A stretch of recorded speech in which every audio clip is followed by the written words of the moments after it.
મોડાસાના સાકરિયા ગામે 14 વર્ષીય યુવક તળાવમાં ડૂબ્યો।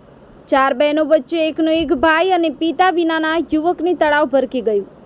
સાકરિયાના ભાભીરા તળાવમાં મિત્રો સાથે ગયા હતા નાહવા। મૃતક સાકરિયા ગામના 14 વર્ષીય યુવક દેવરાજુભાઈ તરાર ઊંડા પાણીમાં ડૂબતા મોત નીપજ્યું। ઘટના સ્થળે મોડાસા ફાયરની ટીમ અને રૂરલ પોલીસ પહોંચી યુવકના મૃતદેહને બહાર કઢાયો। ફાયરની ટીમે કેમેરાની મદદથી ઊંડા પાણીમાં ડૂબેલ યુવકના મૃતદેહને બહાર કાઢ્યો। 14 વર્ષીય યુવાનનું મોત નીપજતા પરિવાર પર આપ ફાટ્યું હોય તેવી પરિસ્થિતિ સર્જાઈ। મૃતકના મૃતદેહને પીએમ માટે મોડાસા અર્બન ખાતે ખસેડાયો। યુવક ડૂબવાના સમાચાર પ્રાપ્ત થતાં સાકરિયાના ભાભીરા તળાવ પર મોટી સંખ્યામાં ગ્રામજનો ઉમટ્યા। 14 વર્ષીય દેવ તરારના મોતથી સમસ્ત સાકરિયા ગામમાં શોકનો માહોલ। Bureau chief